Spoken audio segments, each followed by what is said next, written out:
Discipline creates freedom. Discipline creates freedom. That's it. You have to be disciplined. You have to have a method. You have to act, learn, and repeat, and you have to keep figuring it out. I think what people get confused is, they're grinding with a goal. And I'm not saying you shouldn't have goals, but you should be grinding for grinding's sake. You should grind because that's what you do. You're passionate about what you do, and so you're waking up every day with this concept of, I have 24 hours and they're mine. This 24 hours belongs to me. Don't think when you get to a certain level, you just know everything. The same as a goal of getting a certain amount of money. Because the minute you feel you know everything, that's the only time you're never going to learn anything, right? Because you think you know everything. And it's part of the process of always trying to figure myself out. And whatever I do in this 24 hours will determine where I'll be tomorrow and the next day. And I think that's what people need to focus on. Like, get off of this, I want to make 6 figures. I want to drive this car. I want to live in this house. I think what people should be focusing on is, I have 24 hours. Like Oprah only has 24. Bill Gates only has 24. Like Warren Buffett only has 24 hours.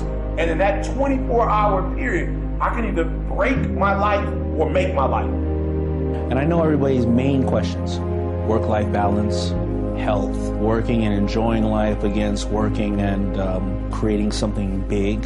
And that is always, no matter what, throughout your education process, is something you constantly have to learn about.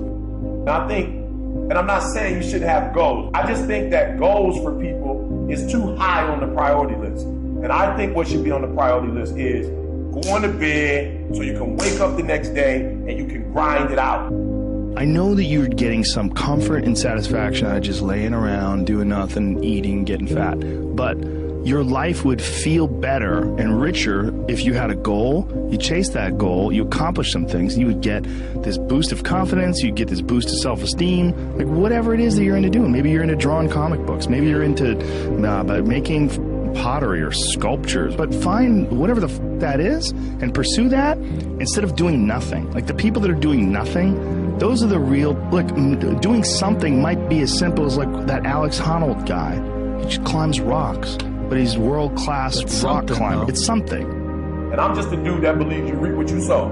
So if you're grinding on Monday, grinding on Tuesday, grinding on Wednesday, if you're grinding 6-7 days a week for a span of 5 or 6 years, something's got to come out of it. But if you're only grinding, on Monday you fired up, Wednesday you back, you're sleeping in, Thursday you got it, the funk of the world is on. Like I've heard people say, hump day. Hump day. Every day is hump day. Wednesday is hump day. Like Monday hump day. Tuesday is hump day. Like every day is hump day. And I think if we would spend more time on what's my goal, and meaning what do I need to accomplish in this day to live this lifestyle, and you go after it, then I think more people will be successful.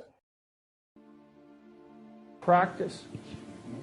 Really, well, there's a couple of things. It helps to read a lot. It really helps to write. So if you want to make yourself articulate, which is a very good idea, then not only should you read, but you should write down what you think. And if you can do that a little bit every day, 15 minutes, maybe you could steal 15 minutes and do it every day. But if you do that for 10 years, you really straighten out your thinking. If you're going to speak effectively, you have to know way more than you're talking about. So this is often difficult for beginning lecturers at university because they'll do a lecture on a topic, but they only know as much as they're saying in the lecture. And they get kind of stuck to their notes because of it. But you want to know 10 times as much as you are saying in the lecture, and then you can specify a stepping path through it and elaborate with the other things that you know. But to do that, you have to do a lot of reading. But you also have to do a lot of reading because that's where the synthesizing comes.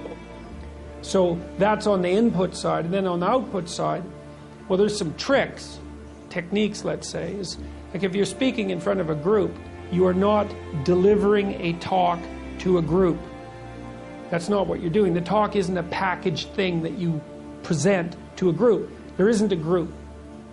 There's a bunch of individuals, and you talk to them.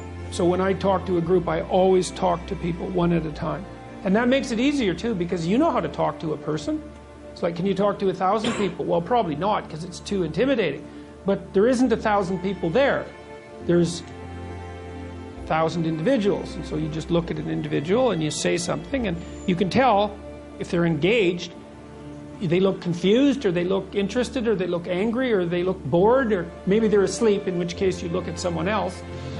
And they give you feedback about how you're doing. And so one thing is to have something to say, yeah, but the next thing is pay attention to who you're talking to.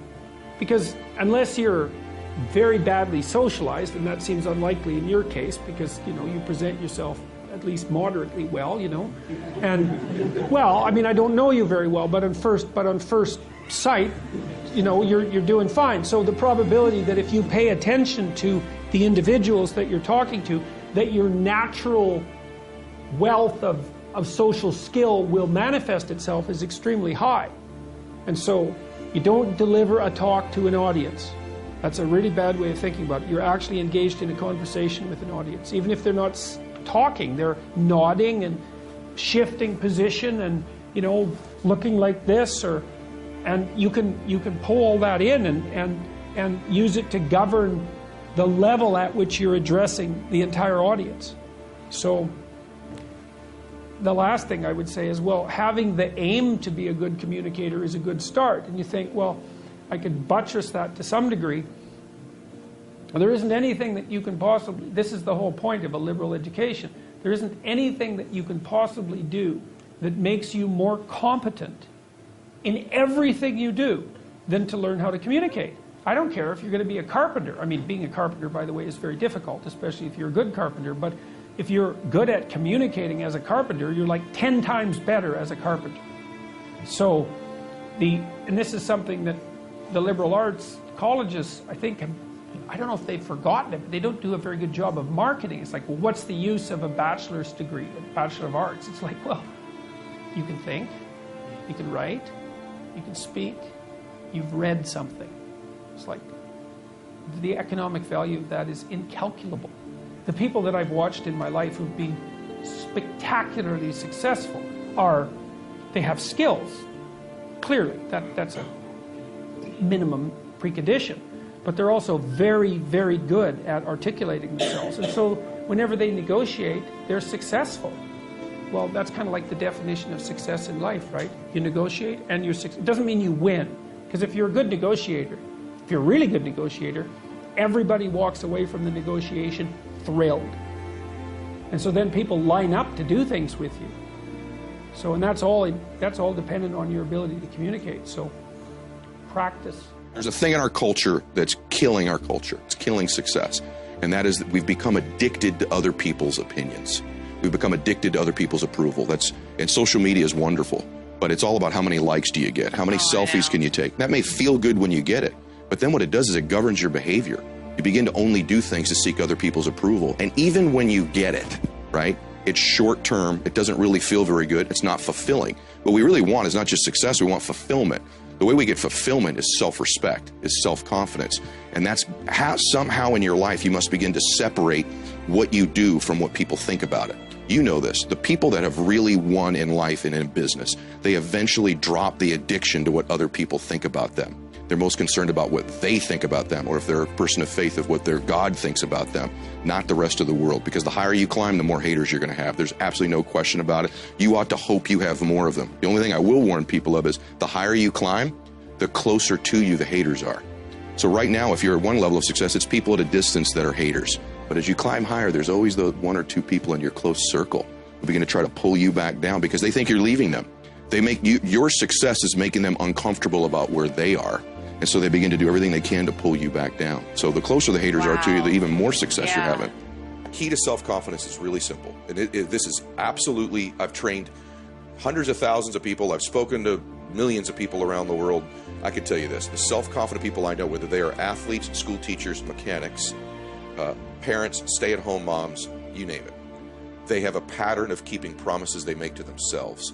the groundwork of beginning to build self-confidence is to begin to keep the promises you make to you.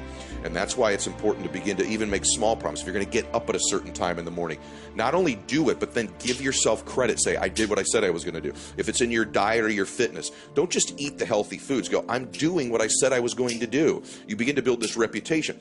If you're constantly being influenced and moved by what other people think about you, it means there's a deficiency in what you think about you.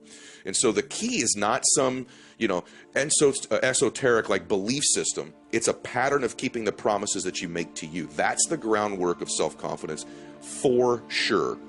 And it is a pattern. When I meet people that lack confidence, I think, let me serve you. Let's begin to keep the promises you make to you. You're so worried about, there's this addiction to other people's approval in the world, right? It's the greatest addiction today. It used to be drugs. Before that, it was alcohol. There's all these addictions, sex addictions, whatever. The number one addiction in the world today is the addiction to other people's approval. And that's because we don't approve of ourselves. We don't feel a spirit, a universe, a God that we believe in that approves of us. And so my confidence comes from both my faith and in the fact that I keep promises I make to myself. That's the groundwork of all confidence to me.